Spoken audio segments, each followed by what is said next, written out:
Welcome back to Small Town Big Secrets. I'm Gracie. And I'm Josh. And today we want to give a shout out to one of our sponsors from Owensboro, Kentucky, Bridgman Motorworks.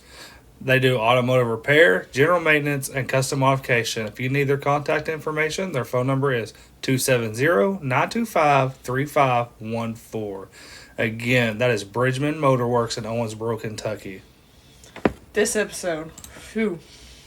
Okay, guys, sorry we've been away here recently. We've had a few things go on this past month that we kind of, had personal life, and this isn't our full-time jobs. If you know us personally, Josh is a hard-working man for our family, and I stay at home with all three of our children, so this is just a side gig, so I apologize if y'all been waiting for this episode for so long. But let me tell you, this one's different. It's not just some random case I dug up online. This one hits home, literally, because it happened right here in Ohio County, Kentucky. Right there in Hartford, right? Yeah. If you grew up here, you knew this story. Even if you didn't know this lady, you're about to, because you heard it in the gas station, I promise, at one point in your life. I remember coming home one day, and this story was being told, and my dad looked at me, and he's like, stay inside, lock your doors, don't communicate with anyone. Okay, I didn't know. I was 6, maybe. No, I wasn't that old. So, even if you didn't know Patsy Calloway personally, you've heard her name. You've heard the whispers. That's the thing about a small town. Everybody knows everybody. Secrets spread fast. But when the secret is murder, sometimes the truth stays buried. But the truth only stays buried for so long.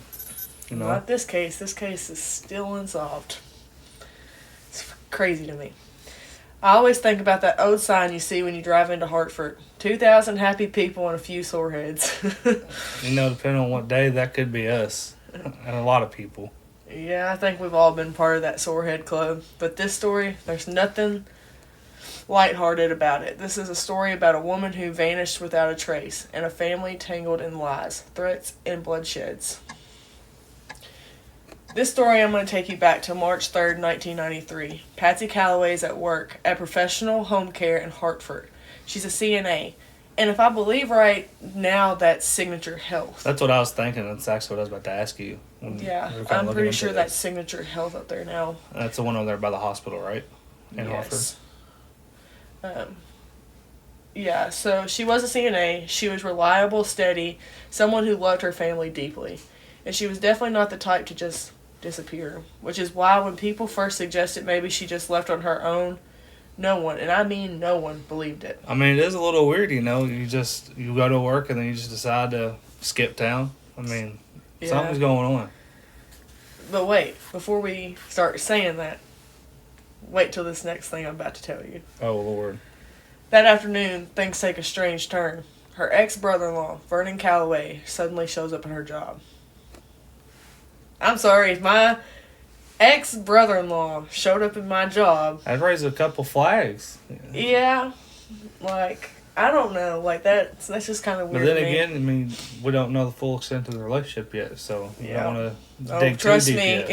it gets crazy. I've done my digging, and it gets more crazy than it already is. You always do good at it. Now, who just strolls into someone's workplace like that? Especially when you consider why he was there. To drop a bomb on Patsy. Boom. He tells her that her ex-husband Larry just filed a marriage license with his new girlfriend. Wait, so is he still married to Patsy when he's doing that? From my understanding, it gets messy. Patsy and Larry were divorced, but they were still living in the same house. Yeah, you can imagine the drama that caused. I could not imagine being married and having my girlfriend, or not married because they said they were divorced, but both my girls living in the house. It'd be a little awkward at times. I couldn't imagine living in the same home. If not all the time. My ex-husband, I'm just saying. Patsy, understandably upset, leaves work. She climbs into her old 78 Chevy Blazer. And Vernon, he goes with her. But where'd they go? That, right there, is the last time anyone ever seen her alive. That is the $1 million question. It's a little. So while you're asking these questions, remember them by the end of the story, because I'm gonna answer these questions. I promise. And a lot of it is she did a lot of the digging where I've been busy with work. So I'm going to ask her questions just like y'all are going to be asking questions in our comments like you've been doing. And we want to thank you for all the support that y'all have given us. By 5 p.m., Patsy's Blazer is found sitting in the parking lot of the old community center, the same place where folks used to take their driver's That test. big glass building up in Hartford? Yep. The keys were still in the ignition, but Patsy was gone. Just like that, vanished. That's a little weird. If you think about it, how many people have came in and out of that, I mean, on our time, came in and out of that building? I mean, a lot of people, but even then, I'm still not leaving my keys in my ignition because, I mean, you have a few sore heads. It's Hartford. Yeah. This wasn't just a random disappearance. The Calloway family already had a dark history long before Patsy went missing. Well, the Calloway, that's, sounds familiar. I heard another case about that a long time ago. Just wait. Back in 1991, Patsy's ex-husband, Larry, paid Vernon, his own brother, $1,000 to burn down his house for insurance money. What? Just wait. Patsy was living there at the time. She knew exactly what went down. She even warned Larry if he didn't clean up his act, she was going to the police. So now Larry had a motive to keep her quiet. And Vernon, he wasn't innocent either. I'm sorry, guys. I am, deathly sick over here, so I apologize for my sickness voice. Well, we wanted to get our podcast for the next episode. We know everybody's been waiting, so if you could just bear with us. We're also trying the non-scripted like everybody's wanting. So, yeah. He had already threatened Patsy saying... Sorry, guys. He's already threatened Patsy saying this is a direct quote. Talk and I'll slit your throat. What? The very day she disappeared, Patsy told co-workers she was done keeping Larry's secrets. She was ready to speak up. And just hours later, Vernon conveniently shows up out of nowhere to give her the devastating news about Larry's engagement. Wait. Coincidence? Ain't no way. Yeah.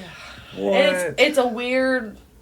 I wish I could really talk to somebody more on this case, because this case really got my attention, if we're being honest. I mean, it's local. It's right here in areas, you know? I do have some contacts, but I'm not trying to get anyone involved in my little cases like this.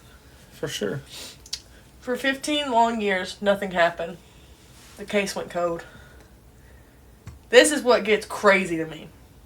In 2008, a breakthrough, someone spoke up. Okay, I was 7 in 2008. It's a long time ago. 15 years. I mean... How old was you, Josh? You're silly. If y'all don't know, me and Josh have a big age gap between us. So we make fun of each other for that all the time. But anyways, another brother, James Calloway, came forward with a horrifying story. On the day Patsy went missing, James went to Vernon's house. There he saw trash bags in Vernon's truck. There's nothing wrong with that. It's just trash bags. Everybody goes to the dump. Yeah. Especially on free Wednesday and free Saturday. Curiosity got the better of him. He opened one. Inside was Patsy. Her throat was slit.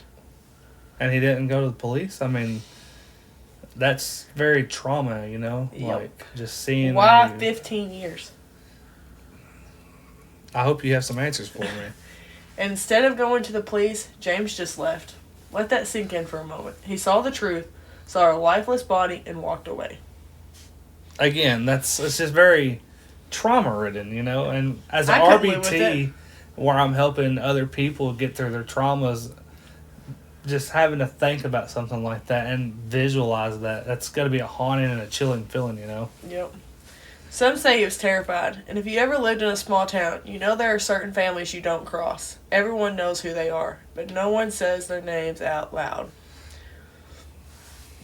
You know, growing up here in Ohio County, there was certain names that I was told, and I will not say them names, but, you know, there was certain people you knew to stay away from growing up. Right. My dad told me the day I turned 16, I don't care who it is, I don't care if y'all became friends in high school, elementary, you ain't talking to them unless you come to me first. So There's there was quite a just few. names, and that's just part of life in this small town. This is where it gets crazy. So you remember me talking to you about Vernon Mm-hmm. and James, and Larry. Larry, this is where it gets crazy. Larry and Vernon buried something in their backyard during this time, after they burned the house down, before they killed Patsy. Wow. Yeah. In 2012, investigators searched Vernon's backyard. What they found buried there would blow this case wide open. It was a box. Let me guess. It had a confession in it. Yep. A handwritten confession at that. Vernon had literally written down the words, Debbie, or Deborah, was Vernon's wife. Clearly, he was trying to clear her name.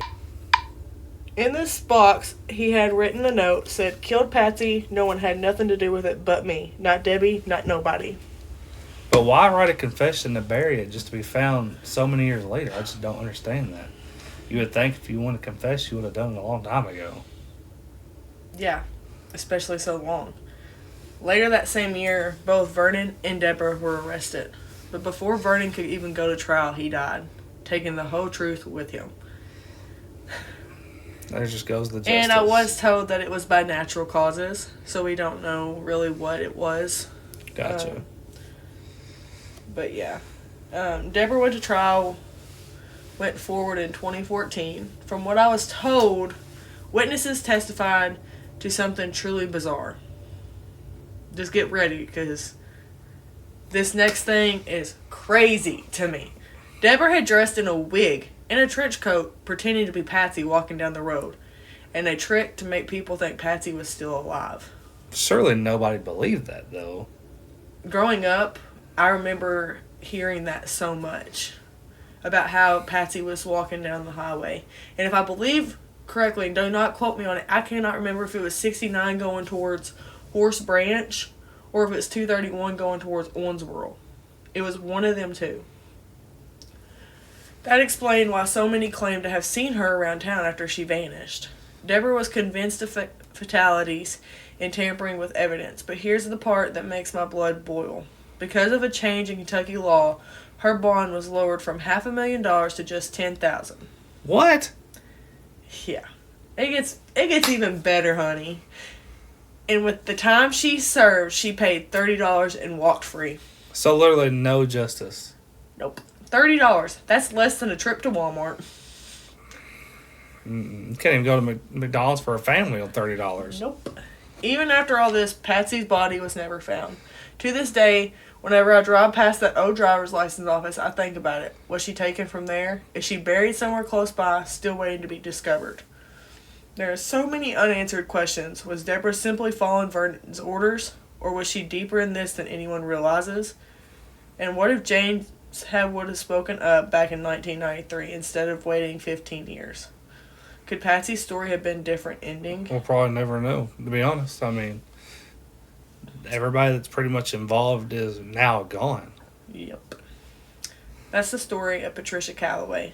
Thanks for joining me here on Small Town Big Secrets, because even the smallest towns can hide the darkest secrets. And I'm Josh. And I'm Gracie. And we want to thank you for another wonderful episode with us. And stay tuned for our next episode. You don't want to miss it.